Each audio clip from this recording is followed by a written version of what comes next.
This year is a big year for Scotland. The debate is intensifying about the end-of-life care for vulnerable patients and adults as Liam MacArthur MSP plans to introduce his bill to introduce assisted suicide in Scotland. Today we're joined by someone from Canada, Alex Shadenberg, who has great experience of what it's like in Canada and the reality of assisted suicide in that country. So welcome, Alex. Yeah. Did I get your name okay? You got my name fine, it's all good, yeah. So, yeah, it's interesting you bring this up because my main message in coming to Scotland is to tell people, well, you know, before you get into this, you might think that this is what you're looking at, but what's happening in Canada is totally different than what people expected would happen. Then, in fact, our euthanasia law, so we legalized euthanasia, you know, because there's euthanasia, assisted suicide. We legalized euthanasia and assisted suicide in 2016. So euthanasia is when the doctor or nurse, because in Canada nurses can do it, they actually kill you, right? They are giving you the lethal poison. They are doing it to you, whereas assisted suicide would be that they're actually prescribing you those lethal drugs and you take it yourself. So you can see the distinction between the two. The distinction is not in the intention of the act or the outcome. Both are, the intention is to cause death and the outcome is death. The difference is in how it's carried out. One, it's actually done by the medic, and the other one, they are giving you the drug, you have to do it yourself. So in Canada we have both, but almost all these deaths are euthanasia deaths, so they are actually homicide. How we legalized euthanasia in Canada is we created an exception to homicide in our criminal code. But the original law was designed to sell to the nation that we would do this with safeguards. We were told, oh, don't worry, it's not going to get out of hand.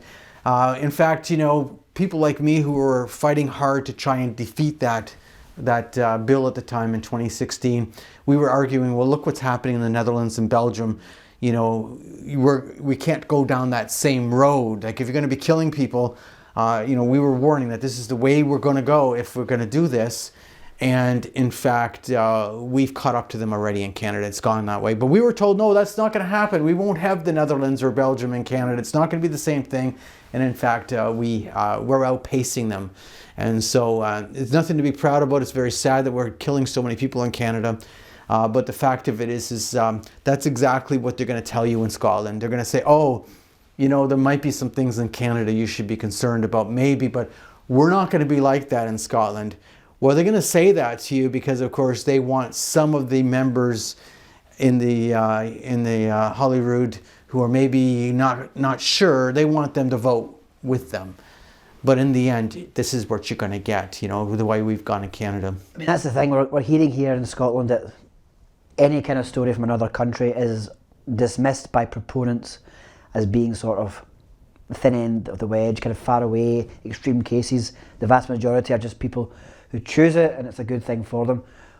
What's your experience been of that in Canada? Is that the case, that it's just extreme incidents that have went wrong, or is it, you'd say the vast majority are?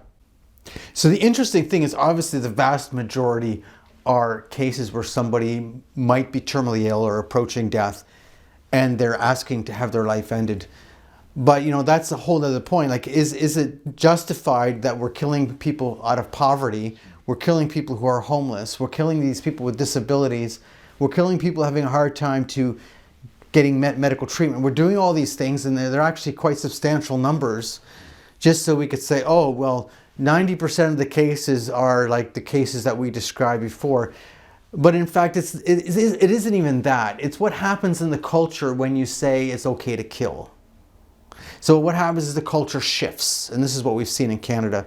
So, you know, just recent data out of Quebec show, I just saw the recent data out of Quebec, it shows that they had 7.3% of all deaths for euthanasia. So they've become the highest euthanasia rate in the world out of Quebec. And what's significant about that is, well, the Netherlands legalized in 2002, we legalized in 2016, and yet in that very short period of time, sadly, we're outpacing them in our killing percentages. I mean, the number of people dying by euthanasia out of the percentage of total deaths. You know, and yet it's happened so fast. So what you've got is a situation where we've normalized killing. So any way you want to describe it, when you normalize killing, you're creating a massive shift in the culture of what it means to kill somebody. And that's what's occurring. So, what happened in Canada is we legalized in 2016, then we amended the law in 2021. Typical Canadian way, we amended the law without even first examining what was happening. We decided, we're going to amend the law. So they removed the terminal illness requirement in the law, which wasn't really a terminal illness requirement anyway. So let me describe it. In 2016, the law said, this was their terminal illness definition, that your natural death had to be reasonably foreseeable, but it wasn't defined. So what does that actually mean, that your natural death be reasonably foreseeable? What it did do by having that line, that phrase in the law, is it did prevent euthanasia in cases of people who actually weren't dying. But by removing that in 2021, what we had then is you have what's remaining in the law, that you have to have basically an irremediable medical condition. And what does that mean? So what it means is that, essentially now people with chronic conditions are dying by lethal poison. And what does that go? Well, you have this difficulty in a culture when you have people with disabilities now essentially qualifying to be killed. And yet at the same time, you've got people then saying, I'm living in poverty, but because I have a disability, I know I qualify. So they're applying and getting approved and then being killed. And then you see the stories from their families, and some of them even put it in their own obituaries, and a couple of them wrote stories before they died. Well, it was because of the poverty that I wanted to die. It wasn't because I didn't want to live. I was living in abject poverty. Or homelessness. We've had several homelessness cases. We've had cases dealing with, this is more common now at the moment, we've had serious problems with our healthcare system. So you're getting people who are saying, well, I'm in the queue, I'm in the waiting line for my healthcare. So I'll choose euthanasia because I don't seem to be getting the medical treatment I need. Yeah. Well, that's about abandonment, my friend. And this is the way you go, and they say, oh, this won't happen in Scotland. Well, of course it's going to happen in Scotland. One of the things that we struggle with here in this area in particular, and this is my gripe with the local NHS, is that you cannot see a doctor. We struggle to see doctors locally. Yeah. There's evident pressures on the NHS. Do you think that, from your experience in Canada, that the health system in Canada is using this as a way to alleviate the burdens they have on their budgets? It's interesting you say that, because you see, they're not willing to admit that that's what they're doing, but the outcome seems to be, in a sense, that's what's happening. Because obviously, dead people don't require medical treatment, and dead people don't cost money. And I shouldn't say it that way because it seems almost crass, but it seems to be the reality. Recently, we've had several cases.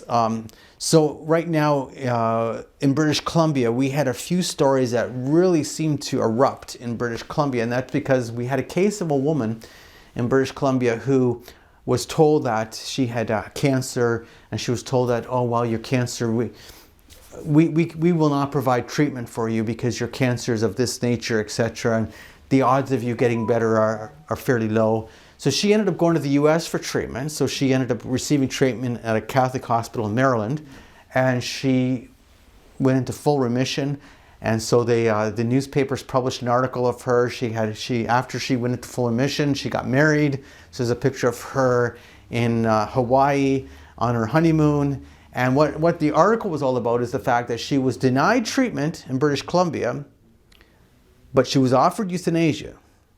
But she went somewhere else and got treatment and got better. So now she's saying to the British Columbia government, well, with the universal health care, you didn't provide me the treatment, so therefore you should be paying for the treatment I received in the US, which was successful. Anyway, because that article came out, then you had this firestorm of other articles of people who experienced exactly the same thing, but they would say, well, instead, we didn't have any money to consider going to the US, so we ended up, this one guy, he died on December 5th of euthanasia, and his widow is very upset because he was approved for cancer treatment, and then he was told, well, you're approved, you've got a treatable cancer, but then he had to wait in the queue. He had to wait for his treatment slot to become available. After 10 weeks, he was told, well, your cancer has spread to the point now that it doesn't really make a lot of sense for us to provide you treatment now. And he dies by euthanasia, and this is supposed to be about choice and freedom and autonomy, when in fact this was about an abandonment in a cultural health system that's failing. And one of the things I'm really selling this area, by the way. I know you've just arrived from Canada, but if you drive around this area, you'll see there's a lot of signs about mental health and various suicide spots, because this is an epidemic here, especially among young men. There's a real crisis of mental health and suicide. So it seems to me absolutely contradictory and a bit of a dichotomy that you've got these signs about every day it could be a better day, and take time and think and call this number if you need help. But yet at the same time, possibly our government might be providing this as an option for people. So basically, the question I'm asking is... But actually what you're talking about really hits home, because right now Canada has just gone through a debate on euthanasia for mental illness. So what happened in 2021 when we expanded the law, I said we removed that terminal illness requirement. We also removed the 10-day waiting period in our law, so you can have a same-day death. But what we also did is we added euthanasia for mental illness. So, I mean, mental illness alone. So people who have mental illness issues can still die by euthanasia in Canada, but they need to have another condition at the same time. Now, what the government did at that time in 2021 is they put a 2-year moratorium on euthanasia for mental illness, because they said, well, we're not quite ready for that. We're going to kill people with mental illness. We're not quite ready for that. And then they added another year onto that, because they said, well, we're not quite ready either. And now they just passed legislation to put it off until March of 2027. So they haven't said they're not going to do it. They're just saying, we're going to wait till March of 2027 to start killing people with mental illness alone. So if you start thinking about that, it stops, because how is euthanasia sold in our country? And it's the same way they're selling it here in Scotland and everywhere. They're talking about competent adults who are capable of consenting. Well, they might say terminally ill, etc., too. But I mean, well, obviously someone who's going through mental illness alone has very questionable competency. And now you're going to kill them anyway, when often it's their medical condition, their psychiatric needs, their care that they need, that actually is causing them to have suicidal ideation, which is why they want to die. So when you start thinking this through, even from the other side's point of view, it stops making any sense, because it's really about killing. And so then the other thing, of course, is now I'm talking about killing, I'm going to throw this in. The other side doesn't like me using the word killing, so that's what we call it in Canada. We call it medical aid in dying, MAID, because they know that MAID is a nicer term. People feel more comfortable with MAID. And then, and they say, you shouldn't call it killing. Well, it is killing, and that's what it is. And you can color it any way you want. We're killing people. Exactly. And I think if the problem is if we acquiesce to this culture of death, which is essentially taken hold across the world, we see what happened during the COVID pandemic here. Many people who were disabled and many people who were elderly were issued with do not resuscitate orders against their will. So do you think there'll be a situation in Scotland, is there a situation in Canada, for example, where people feel burdened and they're choosing this option because they feel they are a burden on the society, their family, or their healthcare?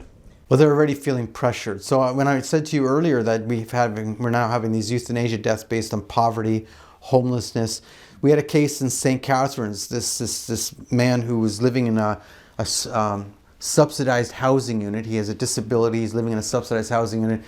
The place where he was living was bought by a new owner, and he was told, you have to move out because we're going to redo the building. And he said, there's nowhere I can afford to live unless it's a subsidized housing unit. Now the problem with subsidized housing is there's a list of people wanting to have subsidized housing, and you only have so many spots available.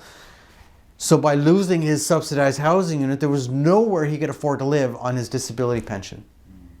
So he applied for euthanasia. He was approved for euthanasia, and he went to the media. He said, I don't want to die. I just don't want to live in the streets. So what ended up happening is a bunch of people got together. They started a GoFundMe page. They raised some money for him, and they did find him a place to live. But the fact is that this is the kind of pressure you get in the culture. And the fundamental point is he's a person with a disability. He's in a situation where he's got a set income he can live on. And this guy had serious back issues. So, working was very difficult for him to do. And now you're going to approve his death based on his back pain issue, his disability. But really it's got to do with his poverty and his homelessness. Of course. One of the things that comes up all the time as a Catholic media group, we post very favourably for pro-life causes, and especially anti-assisted suicide, anti-euthanasia. But many Catholics are a bit apathetic to this. They have kind of given in to the mantra of the crowd that, well, similar to my body, my choice, kind of, it's my death, my choice, my life, my choice. And similarly, the other line is, you wouldn't do this to an animal or a dog. What's your response to that kind of argument? Well, I think all of us as human beings fear suffering. I'm not saying that we shouldn't accept our sufferings. I'm saying we all fear suffering. It's a normal human reaction. So we might justify this saying, well, if I were in that situation, that extreme situation, maybe I wouldn't do it myself, but I would understand somebody wanting this. And they're not actually thinking what happens when you open the door to killing, what that does. And there's this false idea that we can sort of control this a bit. Oh, well, we can only have it for those few cases. But you know, if you legalize something based on hard cases, of course, then what happens is that it doesn't just affect those hard cases. But I'll go one step further. A lot of us as human beings, we might fear suffering, but we're not thinking of the reality of what happens in a culture when you allow killing. Okay? So they might be Catholic people who are saying, yeah, well, you know, I understand that's a problem, but, you know, Uncle Tom, when he died, it was a terrible death. And I can respond by saying, well, that I think that's terrible that Uncle Tom had a terrible death. But guess what? If you were to have killed Uncle Tom, what's the outcome of killing Uncle Tom? What's the outcome to the culture if we say it's okay to kill someone? And this is the problem. The other thing is, this whole my body, my choice thing is actually a total lie. It's the big lie. Because it's not about my body, my choice when somebody else kills me. We're talking about euthanasia, so we're talking about homicide here. And people forget that. So what happens is we make a mistake in our language. We start talking about this as if I killed myself. No, actually, a doctor injected me with lethal poisons. This is a homicide. If you look at the Netherlands law, Canada's law, what did we do to legalize? We created an exception to homicide, murder. That's what we did, okay? So, is it ever a good idea to give your doctor or nurse the right and law to kill you? Is this a good idea? Is this about my choice when somebody else puts poison in my bloodstream? No, of course not. You see, it's the big lie. It's the same thing we saw in many times in history where you tell the same lie over and over again and people buy into it. They think it's true when in fact it's all a lie. We have to say what it is. You know, I keep saying to people, how do you, they say, how are we going to fight this? You know, there's a lot of sympathy towards the concept of, as they would say, assisted dying. Well, the first thing, don't call it assisted dying. Assisted dying might be good palliative care. I mean, really good palliative care, which doesn't kill someone. It just cares for their pain and symptoms. That could be assisted dying. Assisted dying is not about killing people. This is about murdering someone, though. This is about killing. And they have to get that straight in their head. This is not. So I think we should just call it what it is and be very straight about it. And maybe some people start thinking, yeah, you're right, that's not a good idea. I just don't think it's ever a good idea to give anybody in law the right in law to kill me. I don't feel safe that way. I don't know about you, but I don't feel safe that way. You know, and the other thing is, I understand the human reality also. You know, we've all gone through difficult times in our life. And many of us will go through some very difficult times in our life, and we know that. But is the response to kill that person, or is it to care for that person properly? This is the opportunity to care. I was just doing an interview last week with this woman in New York who has a magazine, and she just found me on the internet, and she thought, okay, well, they're debating assisted suicide in New York right now, right? So she's like, oh, we'll call that guy from the Euthanasia Prevention Coalition. And I said, yeah, I'll do the interview, no problem. And I just did it last week with her. And I said to her, well, we need a caring society. And she says, well, it's so difficult in New York right now because people aren't receiving that care. And my response to her was, so is the answer then to kill them because they're not receiving the care that they need? Or is the answer to say, no, we will have to become committed to changing what we're doing because people deserve to have proper care? Yeah. And doctors in Canada, how have they responded? Many doctors here are not comfortable with this law being proposed. How has it been received by doctors in Canada? So the difficulty in Canada is that it's been considered to be a form of medical treatment even though it's not a medical act. And the reason is the law says that doctors and nurses will do the act, so therefore obviously then it's seen as a medical act. And most doctors want nothing to do with it. So what's happened though is they're forcing doctors to have to do referrals. So there's been quite a few doctors who have left Canada. They've left. Or they've left Ontario. So for instance, there's some provinces that have conscience rights. Ontario, where I live, the biggest province in Canada, we don't have conscience rights. So therefore, these doctors are leaving, some of them, because they're saying, well, I'm not going to, if I'm not going to kill you, I'm not going to refer you to a killer either. So it's become a serious problem in our healthcare system where we're losing some good, solid physicians because they don't want to be part of the killing field. The other thing is it's really negatively affected palliative care. So you have some long-term palliative care physicians who are well-trained, and these are people who are not willing to kill anybody. These were good palliative care physicians caring for pain and symptom management. And they're being told, well, if you're not going to do the act, you're going to have to refer. And they've left palliative care. So when you leave and you have the good people leave a system, the void gets filled with people who are willing to kill. And it's really changed our palliative care system. You might have noticed that recently the Archdiocese of Montreal launched a lawsuit against the Quebec government. So last year, the Quebec government passed a law, it was June of 2023, they passed Bill 11, and in Bill 11 it said that all palliative care institutions must provide euthanasia. Well, the St. Raphael's Hospice in Montreal is owned by the Archdiocese of Montreal. It was a church that they had closed, and then they redid the whole thing into a big hospice. And the Archdiocese of Montreal signed a 100-year contract with the Quebec government in 2019, and that part of that contract was they would never do euthanasia for at least 100 years, right? And the government said, well, no, we just passed Bill 11 in last June, you're going to have to do euthanasia. And of course, the Archdiocese is taken to court. So you even have a specifically Catholic hospice being told you're going to have to kill. And they're saying, no, we're not going to kill. Let's go even further. British Columbia. The Delta Hospice Society in British Columbia were shut down by the BC government, and their hospice, they had a 10-bed hospice, that was expropriated by the BC government. Sounds very communist. It's true. It just sounds very communist. Can you imagine in a country where the government expropriates a building from an organization? Why? Not because they weren't providing good hospice care. It's because they wouldn't provide euthanasia. Now, to even make it even crazier, the Delta Hospice Society existed directly across the street from the public hospital. So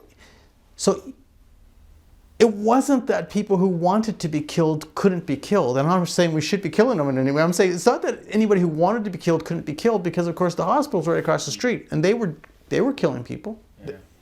It was that the Delta Hospice Society said, well, there's going to be no killing in our center.